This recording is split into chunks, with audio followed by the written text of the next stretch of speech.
আশুরার কয়টি রোজা রাখবেন? আশুরার শুধুমাত্র একটি রোজা রাখা মাকরুহ। আশুরার 2টি রোজা রাখা উত্তম।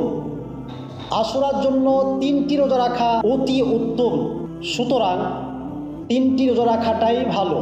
2024-এর জুলাই মাসের কত তারিখে আশুরার রোজা রাখতে হবে?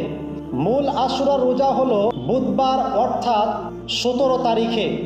অর্থাৎ আপনি যদি 2টি রোজা রাখেন তাহলে 16 তারিখ ও 17 তারিখ, বা 17 তারিখ 18 তারিখ, আর 3টি রোজা রাখলে 16, 17, 18 তারিখে। আশুরার দিনে কি কাজ করবেন? আশুরার দিনে বেশি বেশি ইস্তেগফার পাঠ করবেন এবং কোরআন তেলাওয়াত করবেন, জিকির আজকার করবেন, তসবিহ তাহলিল পাঠ করবেন এবং নিজের পরিবারের ওপর সাধারণ খরচার চেয়ে অতিরিক্ত খরচা করবেন। তাহলে আল্লাহ তাআলা